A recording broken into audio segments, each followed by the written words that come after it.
जोहार झारखंड, जय झारखंड। साथियों, 2024 विधानसभा चुनाव का परिणाम सबके सामने आ चुका है। झारखंड राज्य में पुनः एक बार महागठबंधन की सरकार बनने जा रही है। शुभकामनाएं उनको। और हाँ, जेलकेम की एक नई पार्टी, नवोदित पार्टी को, जो राज्य से अपार समर्थन, जन समर्थन प्राप्त हुआ, उसके लिए पूरे राज्यवासियों का बहुत बहुत धन्यवाद, आभार। जेलकेम के जितने भी सिपाही, सैनिक, कार्यकर्ता, सभी का संघर्ष आज इस मुकाम को लेकर आया है। हालांकि आशाएं बहुत सारी थी और बिल्कुल वो दिखा भी, लेकिन वो क्या कहते हैं ना, हम लोग 2 साल की पार्टी हैं, अनुभव की थोड़ी सी कमी रही, लेकिन उसके बावजूद जो परिणाम हम लोग लेकर आए हैं आसान नहीं है। ये फर्स्ट जनरेशन पॉलिटिक्स है। फर्स्ट जनरेशन पॉलिटिक्स झारखंड में, पूरे भारत में ऐसा इतिहास नहीं मिलेगा। विधायक हमारी पार्टी से कितने बने वो मायने है, उससे कई ज़्यादा मायने हैं कि हमारी पार्टी को पूरे राज्य में समर्थन कैसा मिला, अच्छा समर्थन मिला। इसके लिए सभी का आभार करते हैं, धन्यवाद करते हैं। हालांकि अगर व्यक्तिगत हमें निजी तौर पे पूछा जाए तो विधायक बनने के बाद जो मेरा व्यवहार है वही विधायक बनने से पहले भी हमारा वही व्यवहार था। यानी विशेष कुछ परिवर्तन नहीं आया है, क्योंकि बीते 3 साल तो हम लोग ऐसे ही बिना पद के पावर में जी रहे थे। अपने निडरता से, अपने एग्रेशन से लोगों के काम निकाल लेते थे, तो लोगों का काम बना देते थे। लेकिन खैर, ये कि संवैधानिक पद होता है, हमें लगता है कि ये फीलिंग तभी आएगी जब सदन के अंदर जाकर अपने बातों को रखेंगे, अपनी ओथ सेरेमनी में, शपथ समारोह में भाग लेंगे, तब शायद फीलिंग हो कि हाँ विधायक बने हैं। लेकिन दिल से कहें तो अभी तक वो फीलिंग ही नहीं हो रहा है कि चलो भाई कुछ एक अचीवमेंट, एक गांव का लड़का, एक गरीब किसान 2 साल पहले जिसको कोई जानता नहीं था, बहुत गरीब से गरीब, आप जितना सोच सकते हैं, उस घर का लड़का आज विधायक बन चुका है। ये फीलिंग जरा भी नहीं हो रहा है। पता नहीं तो क्या कारण है, मुझे नहीं आइडिया। शायद 3 सालों का वो अन्याय, जुल्म लोगों का देखना, स्टूडेंट के साथ गलत होते हुए देखना, इन सारी चीज़ों से जो व्यक्तिगत एक इच्छा होती है वो कहीं ना कहीं समाप्त हो गई है। लेकिन हाँ, विधायक बनना क्यों, सरकार में आना क्यों, राज्य की कल्याण के लिए। अगर निजी होता तो कम से कम, भले चुनाव में हम लोग ज़्यादा सीट नहीं लाए, लेकिन व्यक्तिगत तौर पर तक खुशी होनी चाहिए थी। खैर, जो भी हो, राज्य की जनता का बहुत बहुत आभार, बहुत बहुत आभार। बहुत अच्छा वोट हमें प्राप्त हुआ। चाहे कोल्हान का जुगसलाई हो, इचागढ़ हो, सरायकेला हो, खरसवां हो, ये 4 सीटें बहुत जबरदस्त रही। उसके अलावे जो सीटें रही उनको भी धन्यवाद। अगर आप दक्षिणी छोटानागपुर की बात करें तो तमाड़ में अच्छा खासा वोट रहा, सिल्ली में अच्छा खासा वोट रहा, कांके और खिजरी में भी, यानी दक्षिणी में भी 4 सीटें बहुत लाजवाब रही। उसके अलावा बाकी सीटों पे हम लोग अच्छा किए। आप अगर बाकी उसके बाद उत्तरी छोटानागपुर, जो हम लोग का स्ट्रॉन्ग जोन, जहाँ हम लोगों ने डुमरी तो कर विजय फतह किया, उसके अलावे टुन्नी में 45,000 के आसपास, गोमिया में 60,000 के आसपास, रामगढ़ और मांडू में 70,000। बहुत ही सरप्राइजिंग विनिंग है। हम लोग तो माने जाते कि वो सीट विनिंग है हमारी, उस सीट को विन करेंगे। चंदन क्यारी में दूसरा स्थान, तो ऐसे सिंदरी में भी 36,000 के आसपास। तो ओवरऑल बहुत अच्छा फीडबैक। पहला चुनाव, फर्स्ट अटेम्प्ट चुनाव, प्लस युवाओं की टीम, नए लड़के, कभी पॉलिटिक्स किए नहीं, अगर किए नहीं तो कार्यकर्ता की हैसियत से किए हैं। एक किंग मेकर, एक नेतृत्वकर्ता की हैसियत से जो लड़के कभी पॉलिटिक्स किए नहीं हो, जो बहनें, वो जो महिलाएं, वो हमारी राजनीतिक दल में सम्मिलित हैं, उसके बाद भी इतना अच्छा प्रदर्शन, ये बहुत सुनहरा। और मैं बैरमो भूल रहा था, 60,000 बैरमो। हालांकि बैरमो की तमाम जनता का बहुत आभार। बहुत प्यार मिला। हालांकि मलाल तो रहा, असल फतह तो करने का उद्देश्य बहरमो ही था। लेकिन हम भी तो कोई 30 मार का थोड़ी है। एक दिन का कार्यक्रम दिए थे, एक ही सभा हम बहरमो में किए, हमारी हार का कारण वही रहा। 18 तारीख की शाम को अभी कितना प्लानिंग किया गया कि हमको वहाँ नहीं जाने दिया जाए, बैरमो एंट्री नहीं हो मेरा। काश अगर बैरमो में हम जिस प्रकार डुमरी में हम शायद एक एक पंचायत तक एंट्री किए थे, डुमरी में 70 का 70 पंचायत एंट्री किए थे, तो उसी प्रकार अगर बैरमो का सारा पंचायत, जरेडी का 17, पेट्रोबार का 10, बैरमो का 19, चंद्रपुरा का 14, नगर में जो वार्ड है अगर सारा को विजिट कर लेते हैं तो हमें विश्वास है चुनाव हमारे पक्ष में होता और शायद 7,000 10,000 से चुनाव हम जीत जा गए होते हैं।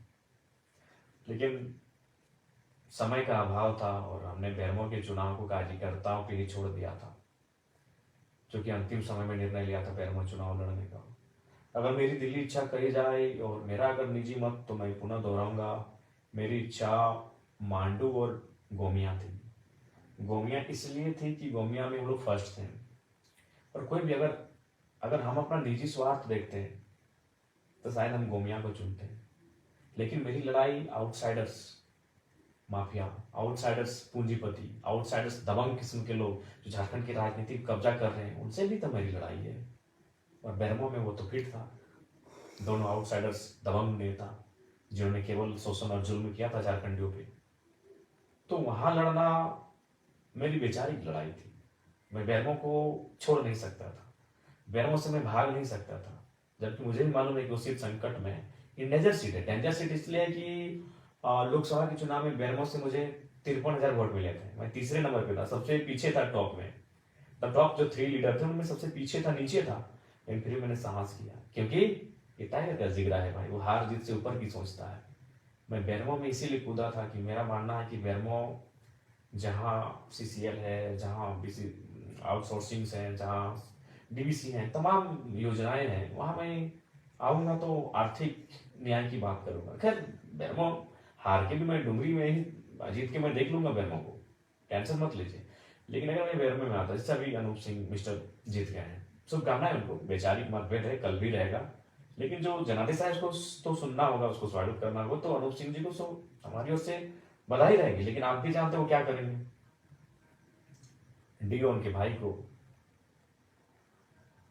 रैक उनके जीजा जी को, ट्रांसपोर्टिंग उनके साले साहब को, बहुनई को, जीजा को, साला को, भाई को। इसके अलावा अनूप सिंह जी कुछ विशेष आगे सोचेंगे नहीं।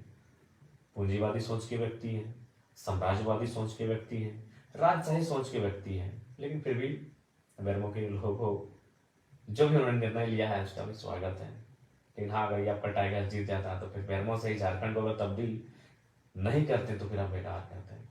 अगर हम जीत के आते हैं तो बैरमो में जितने भी वर्ग समुदाय के रहने वाले लोग हैं, हर एक वर्ग तक पहुंच पहुंच कर कम से कम एक एक व्यक्ति को तो जरूर लेके आते हैं।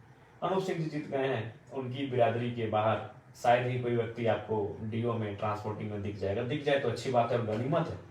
अगर हम जीत जाते हैं तो एक एक समाज के व्यक्ति को वहां खोज के लेके आते हैं, क्योंकि आर्थिक न्याय का मतलब ही होता है हर एक समाज, हर एक तबका के पास आर्थिक स्थिति सक्षम होना। तो खैर जो जीत गई सो बात गई, लेकिन बैरमो के तमाम साथियों का बहुत बहुत धन्यवाद कि हमने एक दिन कार्यक्रम दिया और अपने वोट 60,000 तक पहुंचा दिए। बहुत बड़ी बात है, जीत है।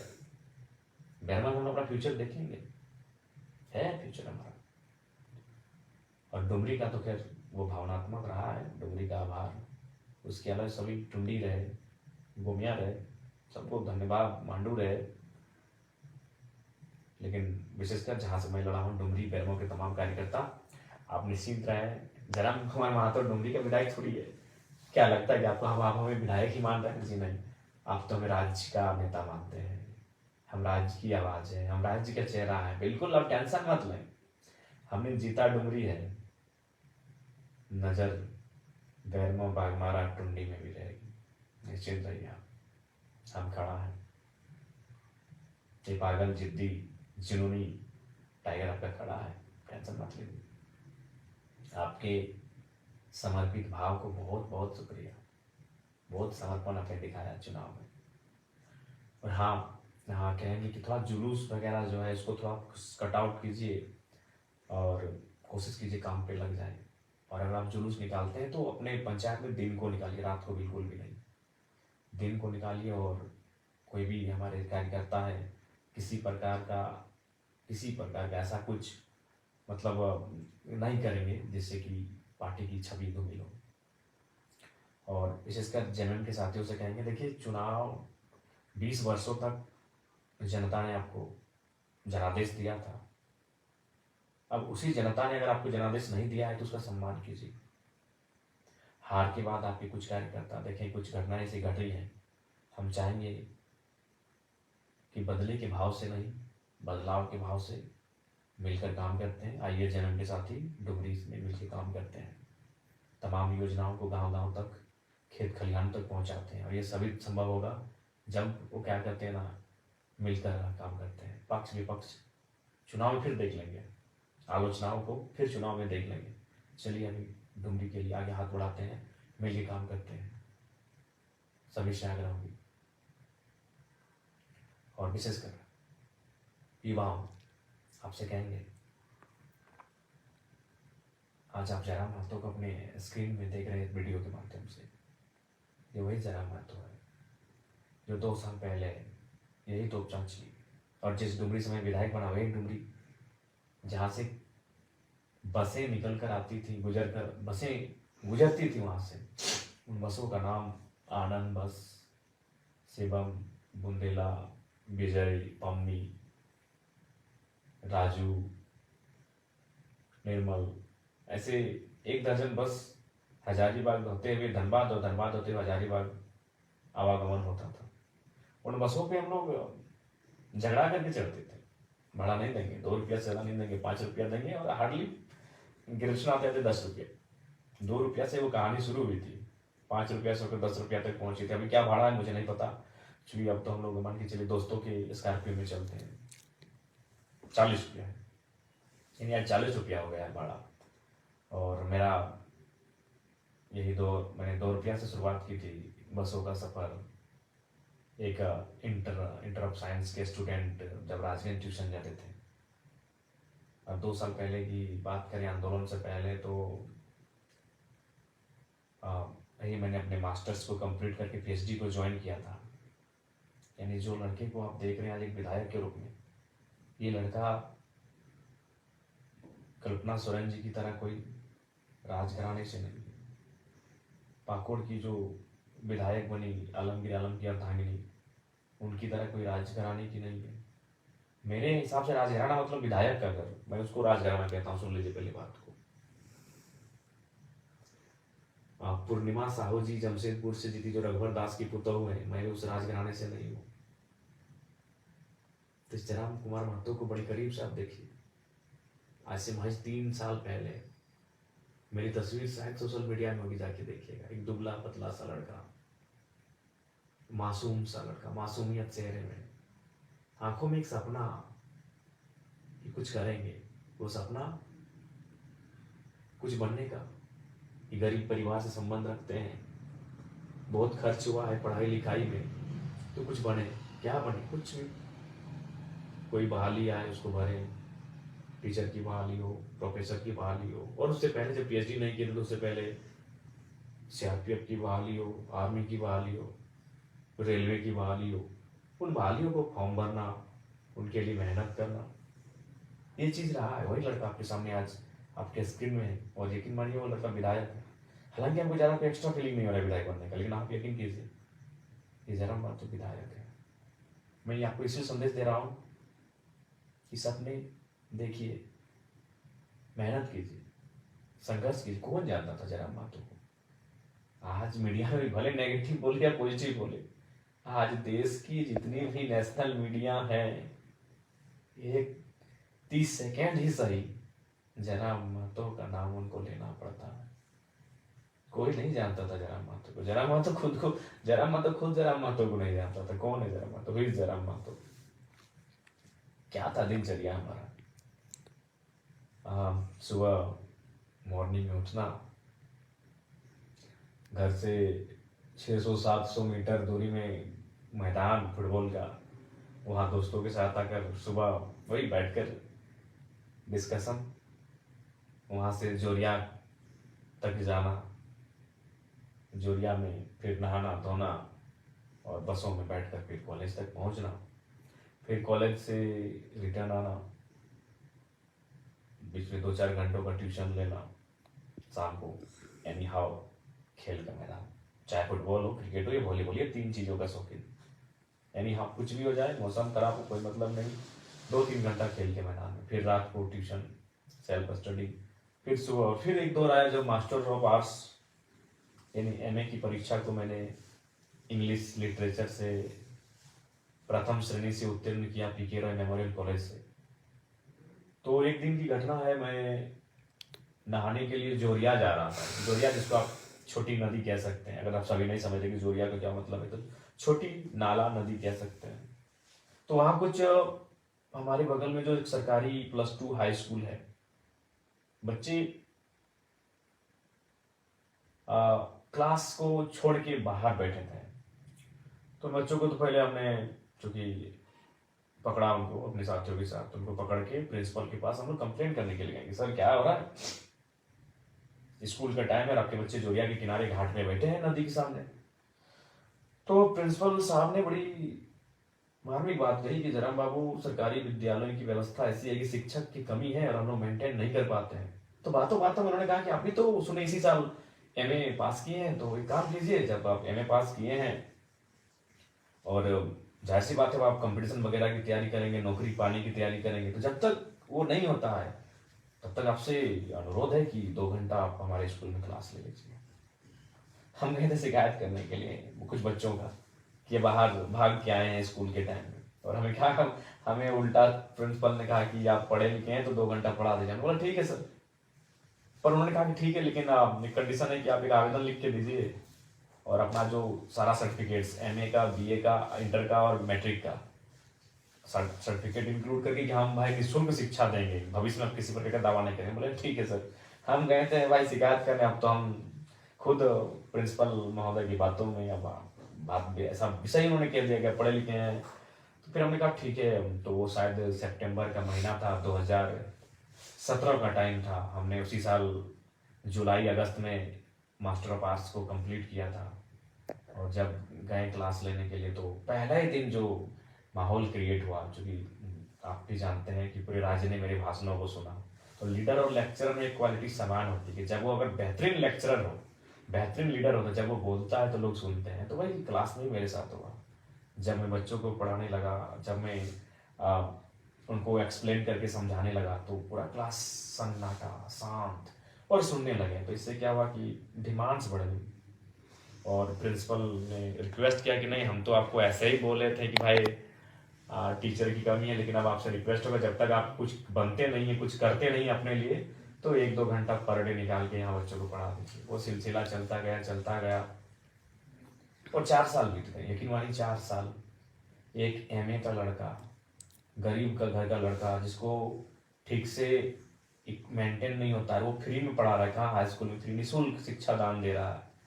कई बच्चे हमारे पास आए हैं कि सर आप अच्छा क्लास लेते हैं तो हम लोग ट्यूशन पढ़ना चाहते हैं। हमने कहा नहीं यार, टाइम कहाँ है हमारे पास ट्यूशन का। एक तो तुम लोग स्कूल में पढ़ाते हैं, फिर ट्यूशन बोलोगे, हमको खुद पीएचडी कर रहे हैं, हमको कॉलेज वगैरह जाना होता है। और हाँ, ये शाम को ट्यूशन वगैरह नहीं। मेरी एक आदत हमेशा रही है, शाम को ट्यूशन नहीं भैया। क्यों? खेल का मैदान 2-3 घंटा में क्रिकेट लंबा चौड़ा चौका छक्का उड़ाइए, फुटबॉल में किक लगाइए और वॉलीबॉल का पंच लगाइए। तो वहां कंप्रोमाइज नहीं था ये चीजें। तो फिर अचानक 2021 17 से 21 तक मैंने लगातार निःशुल्क बच्चों को पढ़ाया टीपी हाई स्कूल। आज भी बच्चे जो मेरे पढ़े लिखे हैं उनसे कभी बातचीत हो तब बातचीत कीजिएगा। बड़ा मेमोरेबल 4 साल रहा है। बहुत मेहनत से मैंने पढ़ाया, फ्री में पढ़ाया, 1 भी रुपया नहीं। किस टाइम बेरोजगारी का दौर, एमए पास किया हुआ लड़का जब नौकरी की तलाश करता है, 2 पैसे कमाने की सोचता है, और मैंने फ्री पढ़ाया क्योंकि मेरा नेचर शुरू से गजब का रहा है। आज वही नेचर कारण में विदाई हूँ। तो फिर क्या हुआ, 2021 का टाइम आता है, 4 साल के बाद झारखंड में एक मूवमेंट आ जाता है। मैं वहाँ जाता हूँ, मैं भाषण देता हूँ और अचानक मैं हाईलाइट हो जाता हूँ। फिर मेरा वो स्कूल में पढ़ाई छूट गया, वहाँ जो बच्चों को पढ़ाता था। मेरी पीएचडी भी काफ़ी स्लो हो गई, बहुत स्लो हो गई मेरी पीएचडी। और फिर इस मूवमेंट में मैं अपने आप को झोंकता हूँ, फिर लगातार सभा, भाषण, और 2000 सभा को मैं मतलब एक बेहतरीन सभा मैंने 2000 किया है। अगर ऐसे कहेंगे नुक्कड़ सभा तो 3000 चले गए होंगे। और आज झारखंड राज्य के चेहरे के रूप में आपके सामने हूँ। 2 साल पहले मैं कुछ नहीं था। मेरे गांव के शायद सभी लोग मुझे ना पहचानते हो, सच कह रहे,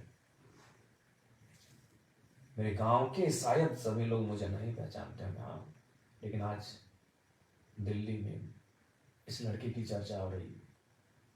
इसलिए मैं आपको ये कह रहा हूँ, मैं अपनी तारीफ नहीं कर रहा हूँ, मैं इसलिए आपको कह रहा हूँ कि भी सपने देखिए। जो युवा कहते थे I hate politics, I hate politics, यकीन मानिए जयराम महतो के आने के बाद, जयराम महतो की विधायक बनने के बाद शायद वो कहेंगे आई लव पॉलिटिक्स। और करना होगा, पॉलिटिक्स से लव करना चाहिए, क्योंकि अगर आप पॉलिटिक्स से लव नहीं करते ना तो सोच लीजिए आप देश से भी लव नहीं करते। क्यों मालूम है ना, आपका देश पॉलिटिकल है। आपका देश इंडिया जो है वो पॉलिटिकल कंट्री है। बिना पॉलिटिक्स से कुछ काम नहीं होगा। पॉलिटिक्स मतलब क्या, देश चलाने के लिए नियम चाहिए। नियम कौन बनाते हैं, पॉलिटिशियन। तो जो लोग कहते हैं आई हेट पॉलिटिक्स, मतलब वो अपने देश से हेट करते हैं, कॉन्स्टिट्यूशन से हेट करते हैं, इसका मतलब। तो इसलिए आई हेट पॉलिटिक्स करने वाले युवा शायद जयराम महतो को देखकर अब आई लव पॉलिटिक्स की गाथा आवाज को बुलंद करेंगे। ठीक है, सपने बड़े देखिए, सपनों को पूरा करने के लिए पागल हो जाइए, जैसे आज हमने। बिल्कुल पागलपंथी की हद है। कभी करीब से देखिएगा हमारे आंखों को, हमारे इस चेहरे को। बहुत झेला है इन 3 सालों को, खासकर ये जो 40 दिन पार हुआ ना साथी, क्या बताएं, बहुत झेला है। सपने देखिए, मेहनत कीजिए उसे पूरा करने के लिए। आज जीत हार छोड़िए, आज चर्चा का विषय अगर है तो संघर्ष के कारण है। इसलिए आप सभी से आग्रह है, मेहनत कीजिए। पुनः डुमरी और बैरमो को धन्यवाद, क्योंकि मैं वहां से स्वयं प्रत्याशी था। बाकी तमाम झारखंड को धन्यवाद, क्योंकि मेरी पार्टी के तमाम जो कैंडिडेट्स रहे उनको बहुत जोरदार समर्थन मिला। सबको धन्यवाद। जोहार, नमस्कार, आदाब, जय हिंद, जय भारत, जय झारखंड। और बस यही कहेंगे, सबका शुक्रिया। मिल के काम करते हैं। जय वालों को भी कहेंगे, ये आपसी मनमुटाव को छोड़िए। 20 साल आपने संभाला, अब अगर जनता ने मौका दिया है तो चलिए साथ चलते हैं। सबको जोहार।